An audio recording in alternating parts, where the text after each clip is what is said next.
The year is 2025. Donald J. Trump is back in the Oval Office, his inauguration speech echoing the familiar refrain of America First. This time around, the world knows what to expect, a foreign policy laser-focused on American interests, often at the expense of global cooperation and multilateralism. For the African continent, grappling with its own set of challenges and opportunities, this resurgence of America First presents a complex and uncertain terrain. Trump's foreign policy vision is rooted in a transactional worldview, one where relationships are assessed through the lens of immediate gains and losses for the United States. This approach, while not inherently negative, raises concerns about the future of long-standing partnerships and the stability of the global order. For African nations, accustomed to navigating a multipolar world with diverse actors, the renewed emphasis on American exceptionalism and unilateralism demands careful consideration and strategic adaptation. The potential ramifications of America. First 2.0 for Africa are multifaceted, impacting trade, aid, security, and geopolitical alliances. Understanding these implications is crucial for African leaders and policymakers as they seek to safeguard their interests and chart a course in an increasingly turbulent global landscape. As we delve into the specifics of Trump's foreign policy towards Africa, it's essential to remember that the continent is not a monolith. Each nation brings its unique history, political realities, and economic circumstances to the table. However, certain overarching themes emerge, highlighting both the challenges and opportunities presented by the return of America First. This essay will explore these themes, providing insights into the potential consequences and suggesting strategies for African nations to navigate this new era in global affairs. Trade, a cornerstone of international relations and a vital engine for economic growth, stands as one of the most immediately impacted areas by Trump's America First agenda. The president's well-documented skepticism of free trade agreements and his penchant for protectionist measures cast a shadow of uncertainty over the future of U.S.-Africa trade relations. African nations have, in recent years, benefited from preferential trade programs like the African Growth and Opportunity Act, which grants duty-free access to the U.S. market for a wide range of products. However, the Trump administration's focus on reducing trade deficits and bringing back manufacturing jobs to the U.S. raises concerns about the longevity and scope of such programs. The potential for increased tariffs, quotas, or even outright withdrawal from trade agreements could have significant repercussions for African economies reliant on exports to the U.S. Furthermore, the Trump administration's confrontational approach towards China, labeling it a strategic competitor, adds another layer of complexity to the trade equation.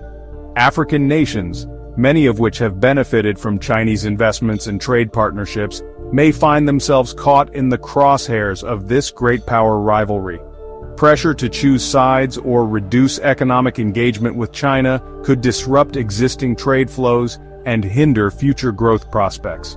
Despite the challenges, it's crucial to recognize that trade is not a zero-sum game.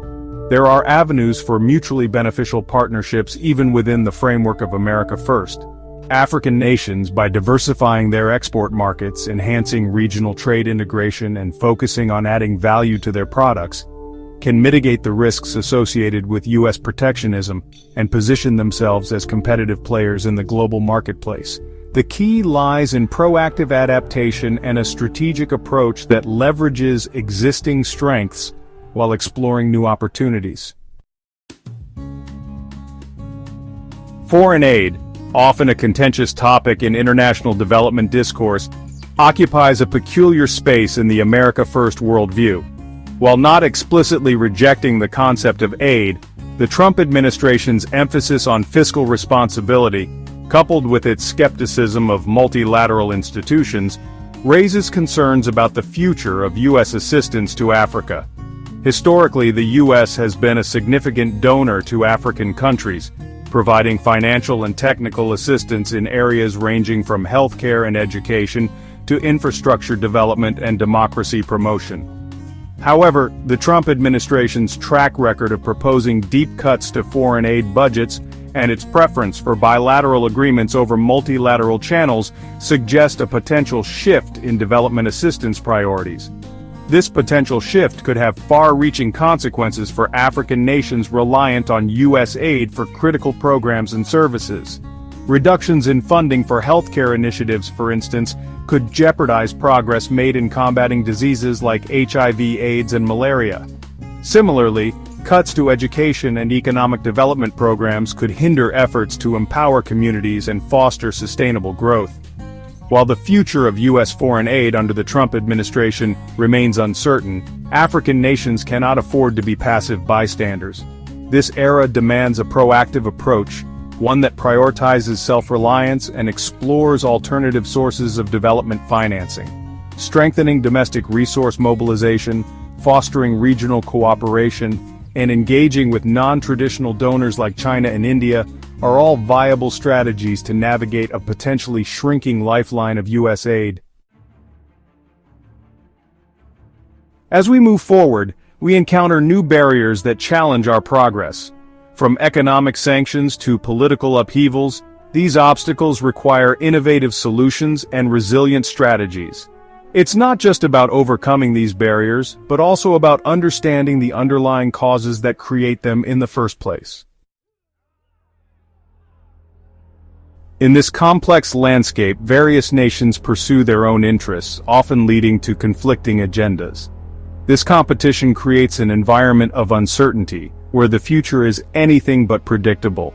It's a delicate balance, and one misstep can have far-reaching consequences. The line between partnerships and interventions is often blurred. While alliances can bring about positive change, interventions can sometimes lead to unintended repercussions. It's crucial to discern the fine line that separates beneficial partnerships from detrimental interferences. In this turbulent era, African nations are asserting their agency more than ever before. They are not merely passive recipients of foreign policies, but active players shaping their own destinies. This newfound agency is pivotal in navigating the complexities of global politics and ensuring a more equitable future.